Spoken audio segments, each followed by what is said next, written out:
發布會開始前3分鐘，趙啟明在主講名單上劃掉我的名字，把簡報遞給何威。今天他上台，你留在後台，不要影響大局。我沒有去接那份簡報。3個月的方案是我帶隊做完的，可現在爭主講權，只會讓所有人先把注意力放到我和趙啟明身上。手機就在這時震了一下，審計警報跳出來，核心轉化率的版本記錄清清楚楚 12.8 被改成了 27.4。 那一瞬間，主講被撤反而成了小事。 27.4 一旦以我的方案名義送到瑞恆面前，最後要背責任的不會只有趙啟明。我把版本號和修改時間截了下來，沒有往台上走，沒有完整驗證鏈，現在衝出去喊數據有問題，只會變成一場誰也說不清的搶功鬧劇。何威抱着電腦往台前走，趙啟明只看了我一眼，江瑤，別把情緒帶進客戶現場。我把手機收回掌心，回他一句，放心，我只處理能被驗證的事。後台桌邊還壓着我自己的3型風險卡，這是每個重大專案我都會留的東西，只寫最可能出事的3件事和對應的備援。第2型正是數據爭議，若展示數據遭質疑，啟動實電備援驗證。我順着那一行翻到雙方合約附件，附件裡那條8分鐘追加實電驗證還在，它不能讓我重新拿回舞台，卻能給真實數據一個合法出現的機會。我合上文件，直接去找顧清言。發布會已經要開始了，這8分鐘能不能真正啟動，只差客戶方的一句批准。顧清言站在後台入口，我把合約附件翻到那一頁，我要啟動追加實電驗證，8分鐘。他沒有問我是不是被換掉主講，也沒有問 27.4 到底是誰改的，只低頭看了一遍條款。按規則做，顧清言抬眼看我，不能碰未授權資料，不能換口徑，也不能因為結果不好就重來。我點頭，可以。我只要一次正式驗證。顧清言看了眼時間，8分鐘，從你正式啟動開始算。結果怎麼樣，我都照原評估標準看。這不是站隊，反而比站隊更有用。我需要的從來不是他相信我，而是他願意讓結果自己說話。我立刻撥給第17號門市。電話一接通，唐雨嫣就說，面板還在，你上周留的備援也沒撤。先別動，我說，等我把條件確認完再啟動。從現在開始，每一步都要留記錄。8分鐘的窗口拿到了，第17號門市也還能用。可趙啟明掌握公司現場權限，他一旦發現我在做什麼，下一步一定不是看着我測。我剛切回演示賬號，畫面就跳出權限失效。不是網絡問題，是賬號被撤了。趙啟明從另一側走過來，語氣很平，發布會期間，非主講人不要再進主系統。這是秩序。我看着已經鎖死的登入頁，沒有和他爭。主系統是他的資源，可第17號門市不是靠這個賬號運作。電話那頭，唐雨嫣已經打開獨立營運面板。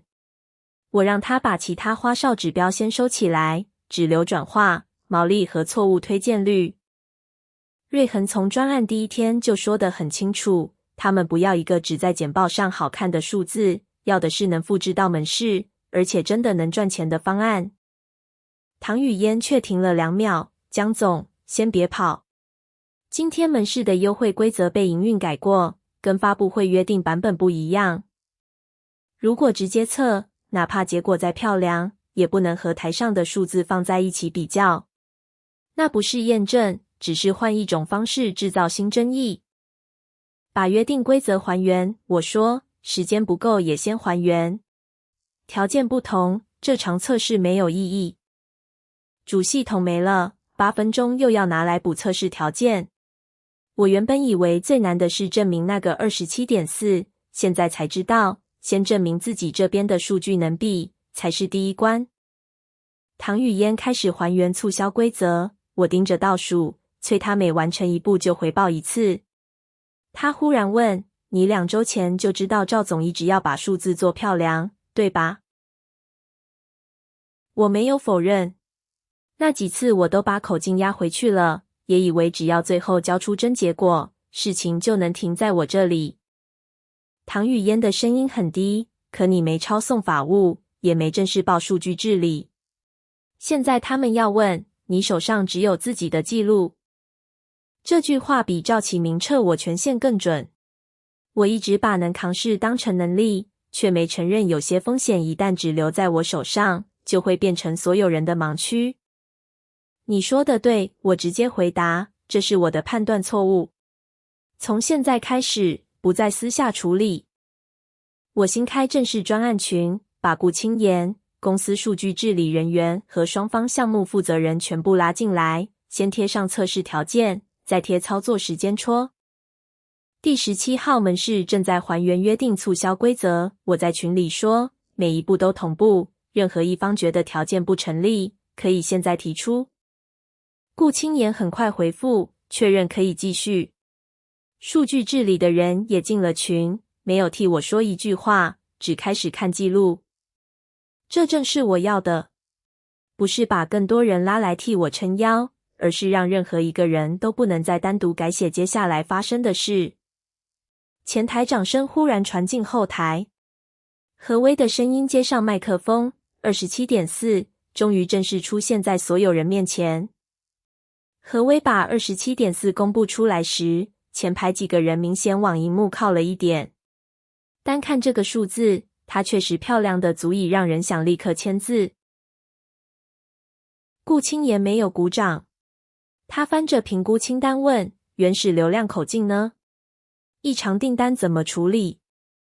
趙啟明接過話，做過正常資料清洗，排除了無效流量，所以最終值更接近真實轉化。顧清妍只追了一句：“那為什麼剔除規則是在發布會前才改？”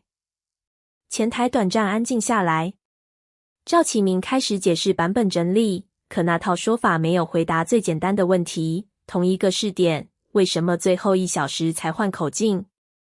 電話裡，唐雨嫣同時報來另一個壞消息：促銷規則好了，但商品庫同步還要2分鐘。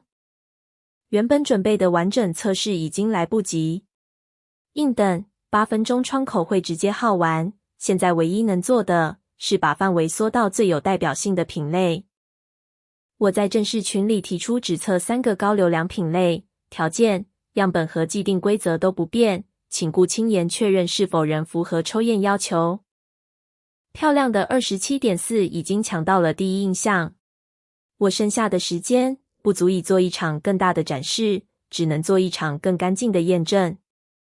顧清妍同意縮到3個高流量品類，卻立刻補了一條：毛利和錯誤推薦率一起看，不能只挑轉化。可以，這反而讓我放心。他沒有因為台上的數字可疑，就降低對我的標準。測試啟動後，第一組結果很快跳出來 11.9， 比我原本的 12.8 還低，更不用說台上的 27.4。唐雨嫣沒有安慰我，只問了一句最現實的：要不要把推薦權重拉高？短時間轉化會比較好看。我盯着那個 11.9， 只要點頭，我就能用同樣的邏輯替自己做一個更漂亮的數字。不改，我說，用正式試點參數。今天如果得靠臨時調參才贏，那我根本沒有資格質疑別人的口徑。唐雨嫣應了一聲，把手停在原設定上。那一刻，我等於把最後一條捷徑也關掉了。台上的 27.4 還亮着，我這邊只有 11.9。接下來，如果毛利和錯誤率也撐不住，我會證明那個數字有問題，同時證明自己的方案也不夠好。第3分鐘後，面板上的轉化慢慢回到 13.1， 它仍然不驚人，可下一欄的毛利提升 18%， 再下一欄，錯誤推薦率降到原方案的一半。唐雨嫣先開口，這才是我們原本要證明的東西。我把3項結果同步進正式群，沒有寫任何指控，只附上審計版本時間線。27.4 什麼時候出現 ,13.1 怎麼跑出來，全都放在同一頁。顧清言走到後台，看完面板後問，這就是你們原本正式試點參數？我回答，是，沒有為今天改過。趙啟明也跟了過來，第一句不是問結果，而是問程序，你私自帶客戶看未驗收測試，這個結果誰批准的？我還沒回答，顧清言先把合約附件翻開，8分鐘驗證是我批准的，範圍變更也是我確認的。他又把專案群轉向趙啟明，數據治理全程在裡面，每一步都能查。趙啟明的越權指控到這裡失去了着力點，可他沒有退，只把目光重新落到我身上。江瑤，既然你2週前就覺得口徑有問題，為什麼當時沒有正式上報？這一次，他抓到的不是一個可以靠文件檔回去的漏洞，而是我真正做錯的地方。趙啟明的問題落下來時，我沒有替自己找理由。2週前，我確實選擇私下處理，確實沒有把風險正式升級。我對着在場的人說，這部分是我的管理失誤。我以為只要把口徑壓回正確版本，問題就能結束。趙啟明立刻接話，所以現在這場混亂，你也有責任。有，我看着他，我可以為沒有及時升級負責。但被改過的數字，不是我的決定，我也不會替他背書。我沒有把自己洗得乾乾淨淨，也沒有因為承認錯誤，就把別人的責任一起接過來。這條線，我第一次在所有人面前畫清楚。顧清言核上資料，今天的簽約先停。陳耀先做數據治理核查，口徑、權限和版本全部查清楚，再談下一步。趙啟明原本要在今天簽下的大單，就停在那張沒有落筆的簽字頁前。可我沒有勝利感。專案停了，我自己的失誤也被正式記錄。更現實的是，公司很快就會來問我，要不要為了所謂大局留下善後。小會議室裡，公司高層沒有否認需要調查，只勸我先留下，事情查清楚之後，主講權、職位，該補的都可以補。如果是3個月前，這句話或許會讓我留下。我一直以為，只要把事情做到足夠好，專業就能替我擋住所有不合理。但這次我終於看清，我要的不是把名字重新放回主講名單，而是不再回到一套需要我替失真承諾收尾的管理關係裡。我會把交接做完，我說，團隊的工作記錄要完整保留，試點問題也不能推給基層。做完這些，我離職。唐雨嫣沒有當場說要跟我走，他只說他會先把調查和交接做完。這反而讓我更安心，我們都不需要靠集體出走證明誰是對的。治理核查很快有了初步結果，發布會前最後1小時，異常訂單口徑和分母規則確實被改過，審計記錄完整保留。趙啟明因此被停職接受調查。何威也配合說明，他拿到的是最後版本，並不知道那些指標究竟被改到了什麼程度。我沒有把何威變成第2個敵人，也沒有再去追問誰更難堪。對我來說，真正需要確認的責任已經進了正式程序。交接完成那天，我把公司電腦和資料留下，只帶走自己的筆記和那張3行風險卡。走出成藥時，我失去了職位、平台和原本熟悉的一整套資源。可第一次，我不用再等別人決定什麼時候把我的名字放回去。我在一間很小的共享辦公室註冊了自己的產品策略工作室。